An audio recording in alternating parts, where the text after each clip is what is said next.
7 piliers pour une vie épanouissante à 60 ans. Atteindre l'âge de 60 ans est une étape marquante, un moment de réflexion profonde sur les priorités et les besoins qui évoluent. Après des décennies d'amour, de lutte, de victoire et parfois de perte, une question essentielle se pose, sur qui ou sur quoi puis-je vraiment compter? Bien que la famille soit souvent perçue comme le refuge ultime, la réalité est parfois différente.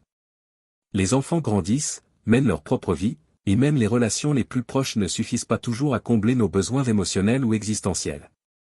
Cette prise de conscience, bien que difficile, n'est pas une source de désespoir, mais une invitation à construire une vie ancrée sur des bases solides. Inspiré par la sagesse stoïcienne, cet article explore 7 piliers essentiels pour créer une vie riche, stable et épanouissante à 60 ans, même lorsque la famille n'est pas votre seul soutien. Ces piliers ne sont pas de simples concepts abstraits, mais des outils pratiques pour relever les défis et saisir les opportunités de cette étape de la vie. En les adoptant, vous découvrirez une nouvelle façon d'être en paix avec vous-même et avec le monde. Découvrons ensemble ces 7 piliers qui peuvent illuminer vos années à venir. 1. Cultiver l'indépendance intérieure.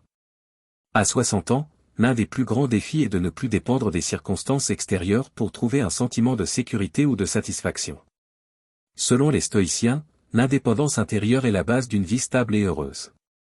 Marc Aurèle disait, « L'homme libre est celui qui ne dépend que de lui-même ». Ce premier pilier vous invite à tourner votre regard vers l'intérieur pour y puiser votre véritable force.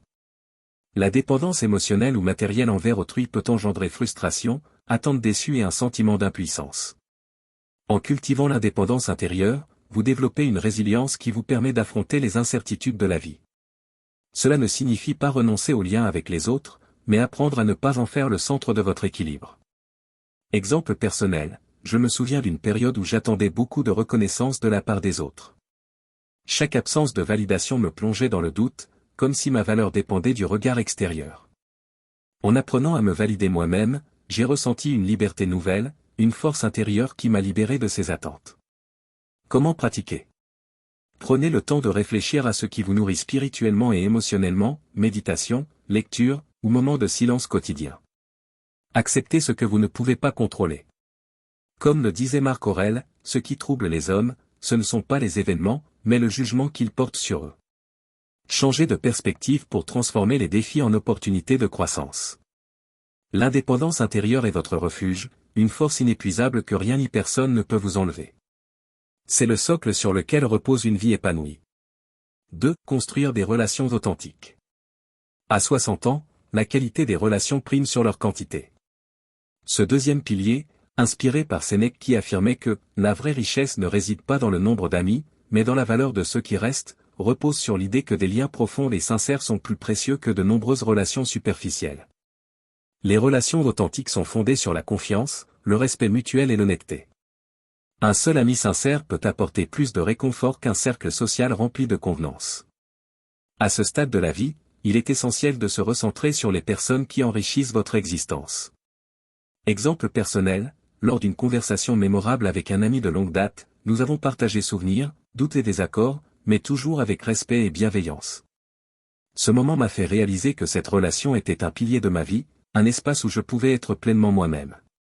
Comment pratiquer? Identifiez les personnes qui vous soutiennent inconditionnellement et investissez du temps dans ces liens. Soyez un ami sincère, écoutez attentivement, offrez sans attendre en retour. Marc Aurèle disait, « Ce que tu veux recevoir des autres, offre-le d'abord toi-même. » Laissez de côté les relations qui drainent votre énergie ou créent des tensions inutiles. Ces relations authentiques deviennent un miroir de vos forces et de vos valeurs, nourrissant votre âme et illuminant votre vie. 3. Prendre soin de sa santé physique et mentale. À 60 ans, ignorer l'importance de la santé physique et mentale est impossible. Comme le disait Épictète, prends soin de ton corps, car il est le temple de ton esprit. Ce troisième pilier est un investissement essentiel pour une vie épanouie et durable. La santé physique ne se limite pas à l'exercice ou à un régime strict. Il s'agit d'écouter votre corps, de lui offrir une alimentation équilibrée, un sommeil de qualité et des activités comme une simple promenade quotidienne. Ces gestes, répétés avec discipline, transforment votre énergie et votre humeur. La santé mentale est tout aussi cruciale. Les souvenirs, expériences et parfois les regrets peuvent peser lourd. Nourrir son esprit par des lectures inspirantes, la méditation ou des pensées positives est essentiel. Exemple personnel, à une époque, mon énergie était au plus bas, chaque tâche semblait insurmontable.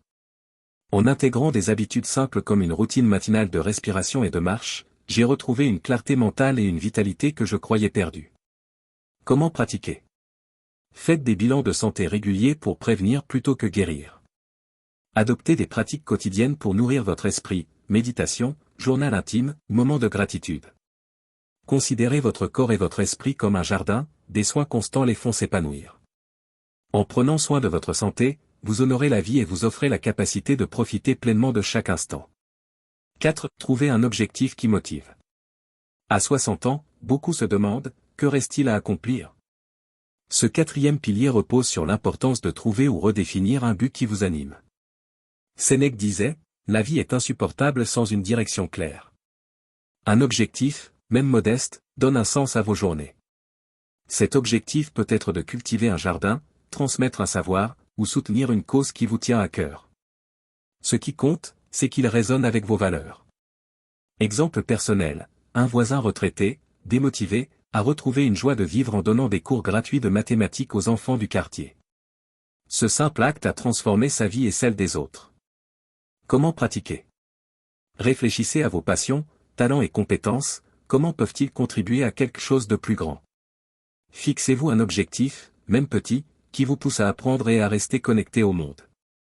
Un but est une étoile qui guide vos actions, vous protège de la monotonie et vous donne une raison de vous lever chaque matin. 5. Pratiquez la simplicité. Dans un monde axé sur la consommation, ce cinquième pilier vous invite à la simplicité. Marc Aurèle disait, les choses simples apportent souvent la plus grande joie. La simplicité n'est pas une privation, mais une libération du superflu. À 60 ans, vous avez peut-être accumulé possessions et préoccupations. La simplicité consiste à distinguer le nécessaire de l'inutile, à alléger votre quotidien pour faire place à l'essentiel. Exemple personnel, submergé par mes possessions, chaque objet semblait exiger du temps et de l'énergie. En me séparant du superflu, j'ai ressenti un soulagement immense, une clarté intérieure nouvelle. Comment pratiquer? Désencombrez votre espace et votre emploi du temps. Appréciez les petites choses, un paysage, une tasse de thé, un moment de silence. Dites non aux activités qui n'apportent pas de satisfaction réelle. La simplicité est une sagesse qui vous apprend que le bonheur réside dans la présence, pas dans l'accumulation. 6. Acceptez l'impermanence. La vie est marquée par une vérité incontournable, tout change. Ce sixième pilier vous invite à embrasser l'impermanence avec sérénité. Épictète disait, ne dis jamais de quoi que ce soit, je l'ai perdu, mais je l'ai rendu. Accepter que tout est éphémère, joie, peine, relation permet d'apprécier chaque moment sans s'accrocher à sa fin. Cela transforme la peur en gratitude. Exemple personnel, j'ai longtemps redouté la perte, qu'il s'agisse d'amitié ou de moments heureux. En acceptant l'impermanence, j'ai appris à savourer chaque instant comme un cadeau. Comment pratiquer? Vivez pleinement dans le présent, sans vous accrocher au passé ou craindre l'avenir. Considérez chaque changement comme une opportunité de vous réinventer. Pratiquez la gratitude pour ce qui est, sachant que rien n'est éternel. En acceptant l'impermanence, vous trouvez une paix profonde et une liberté nouvelle.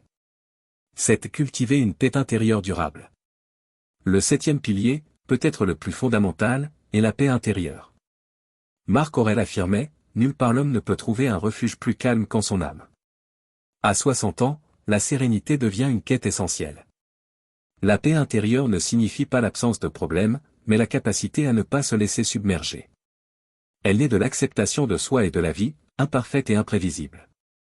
Exemple personnel, lors d'une période de grand désarroi, mes efforts pour trouver des solutions extérieures m'épuisaient. En acceptant la situation et en observant mes pensées, j'ai trouvé une paix nouvelle. Comment pratiquer? Pratiquer la pleine conscience, une simple respiration ou une observation attentive peut calmer l'esprit. Soyez bienveillant envers vous-même, acceptez vos imperfections. Choisissez de réagir avec calme et compréhension face aux défis. La paix intérieure est un choix, une force qui vous protège des turbulences et illumine même les moments les plus sombres. Conclusion. Ces 7 piliers: indépendance intérieure, relations authentiques, santé, objectifs, simplicité, impermanence et paix intérieure forment une architecture solide pour une vie épanouissante à 60 ans et au-delà. Ils vous offrent la liberté de vivre en accord avec vos valeurs, même lorsque la famille ou les circonstances extérieures ne suffisent pas. Comme le disait Marc Aurèle, la perfection de la vie ne réside pas dans sa durée, mais dans sa qualité. La vie à 60 ans est un renouveau, une chance de redéfinir vos priorités et de construire une existence riche de sens. Adoptez ces piliers, non seulement pour vous, mais pour transmettre une sagesse précieuse à ceux qui vous entourent. Si cet article vous a inspiré, partagez-le avec ceux qui pourraient en bénéficier, et prenez un moment pour réfléchir, quels piliers allez-vous renforcer dès aujourd'hui.